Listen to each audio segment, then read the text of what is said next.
Hello students, आप सभी को आपके अपने प्यारे channel conceptual study with Ritesh में एक बार पुनः स्वागत है। और यह वीडियो सबसे पहले बहुत ही ज़्यादा इंपॉर्टेंट होने वाला है। ठीक है, इस वीडियो में स्टूडेंट्स हम हिंदी मेजर 4 और मेजर 5 का कुछ ऐसे इंपॉर्टेंट क्वेश्चंस बताने वाले हैं कि जो आप लोग के एग्जाम में 100% यहीं से आएंगे। ठीक है, इससे 1% भी आपका चांस नहीं बनता है कि आपका आउट ऑफ कंटेंट आए। ठीक है स्टूडेंट्स, तो आप लोग पूरा वीडियो को देखिएगा और चैनल में नए होंगे तो जरूर से सब्सक्राइब कर लीजिएगा स्टूडेंट्स, क्योंकि चैनल आप लोगों के लिए बहुत ही ज़्यादा इंपॉर्टेंट है। ठीक है, तो चैनल को सब्सक्राइब जरूर से कर लीजिएगा। देखिए फ्रेंड्स, पहला क्वेश्चन क्या है, छायावादोत्तर काव्य परिदृश्य और छायावादोत्तर कविता की भूमिका को लिखिए। तो जो छायावादोत्तर काव्य परिदृश्य है फ्रेंड्स और छायावादोत्तर कविता है, उसकी भूमिका, परिदृश्य कहने का मतलब उस काव्य परिदृश्य यानी कि उस परिस्थिति में, ठीक है, और छायावादोत्तर कविता की भूमिका मतलब उस वैसे घड़ी में इसकी कविता का क्या भूमिका रहा, मतलब उस दुख वाले समय में कविता के द्वारा क्या क्या बढ़िया किया गया, क्या क्या अच्छा हुआ।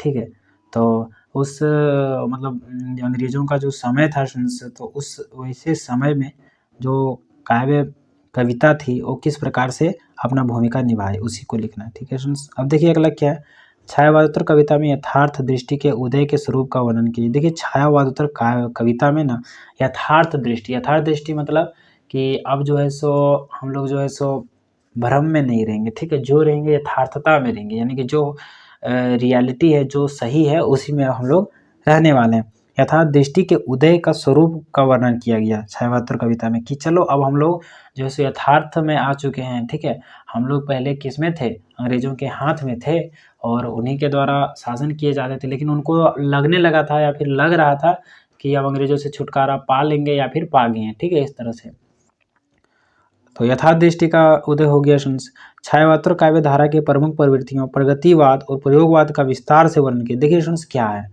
छायावादोत्तर काव्य धारा की प्रमुख प्रवृत्तियां ही थी प्रगतिवाद।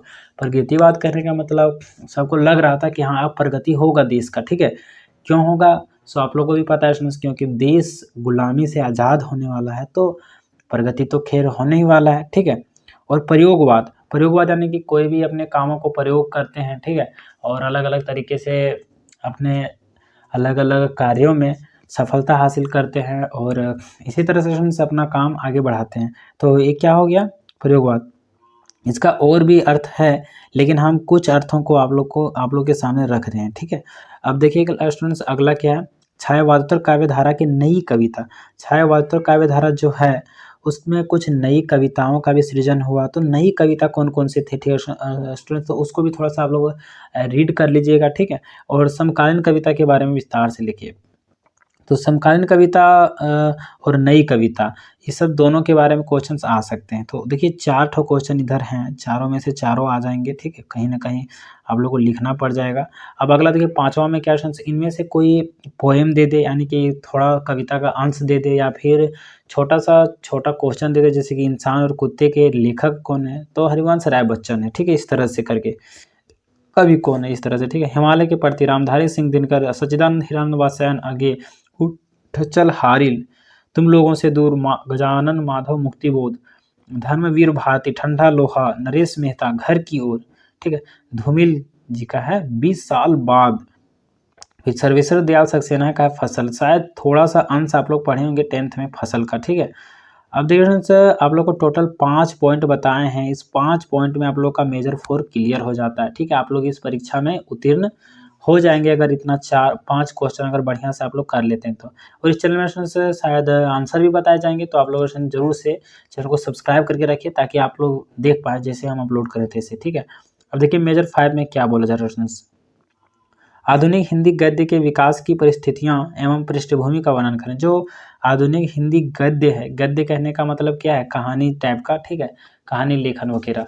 तो कहानी लेखन वगैरह जो है उसका जो विकास है किन परिस्थितियों में हुआ और किन पृष्ठभूमि में हुआ। ठीक है, तो उसका विस्तार से वर्णन करना है। अब देखिए कहानी की परिभाषा, कहानी किसको कहेंगे, कहानी की परिभाषा लिखना है यहाँ।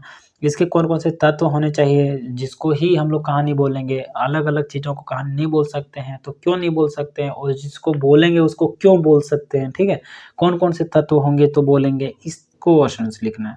विशेषताएं, तो क्या क्या विशेषताएं होनी चाहिए कहानी में। ठीक है, और वर्गीकरण, हिंदी कहानी को कितने भागों में बांटा गया है, वर्गीकरण क्या है इसका, और इसके उद्भव एवं विकास का विस्तार से वर्णन करना है, ठीक है। तो इसका उद्भव कैसे हुआ और विकास कैसे हो रहा है, तो इसके बारे में लिखना है स्टूडेंट्स। अब देखिए अगला क्या है, उपन्यास की परिभाषा। तो उपन्यास अब किसको कहेंगे, उपन्यास होता क्या है, ठीक है। तो उपन्यास की परिभाषा लिखना है, इसके कौन कौन से तत्व, यानी कि किसको उपन्यास बोलेंगे, कौन कौन से तत्व पाए जाएंगे तब उसको उपन्यास बोलेंगे, नहीं पाए जाएंगे तो उनको उपन्यास नहीं बोलेंगे, ठीक है। और क्या क्या विशेषताएं होनी चाहिए तो उपन्यास बोलेंगे। वर्गीकरण, उपन्यास कौन कौन से भागों में बांटा गया है। और उद्भव एवं विकास, तो इसका उद्भव कैसे हुआ, कब से हुआ और किस काल में हुआ, ठीक है। और इसका विकास किस प्रकार से हुआ, इसका विस्तार से लिखना है, ठीक है।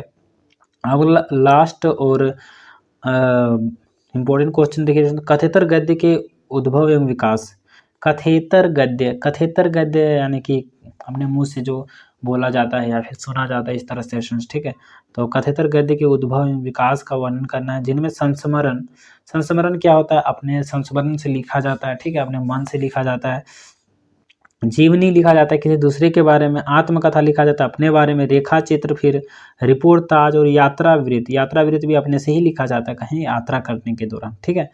तो ये सारा प्रमुख है इसके अंदर में। तो आप लोग ये मतलब संस्मरण किसको कहते हैं, जीवनी किसको कहते हैं, आत्मकथा किसको कहते हैं, रेखा चित्र किसको कहते हैं, रिपोर्टाज किसको कहते हैं, यात्रा वृत्त किसको कहते हैं, ये सारा कुछ आप लोग क्लियर कर लीजिएगा, ठीक है।